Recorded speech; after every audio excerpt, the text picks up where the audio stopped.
Bikin gulali pakai lollipop lucu. Kami pilih yang semangka, lalu masukkan ke dalam mesin gulali. Watermelon. Mama mia yummy. Dan ini hasilnya guys, lengket-lengket. Ops, ini jatuh. Aduh, panas lagi. Takut kenapa-napa, jadi matiin dulu ya. Gulalinya susah diambil, lengket-lengket. Dan ini hasilnya guys, kami cobain dulu ya. Mama mia yummy. Bikin gulali pakai lollipop hati. Lucu ya guys, sebelum dieksekusi kami cobain dulu. Mama mia yummy. Gak tega potongnya. Nggak apa-apa, Mama, sedikit aja.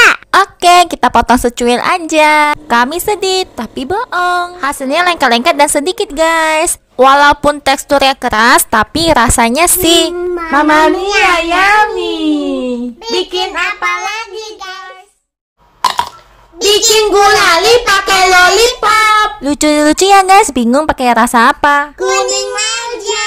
Emma pilih yang kuning dan udah gak sabar pengen cobain. Rasanya enak banget guys. Gak tega potongnya, mau gimana lagi. Goodbye kaki.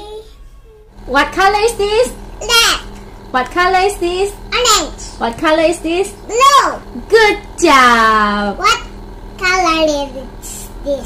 Yellow. Good job, Mami. Ada banyak, guys. Udah jadi.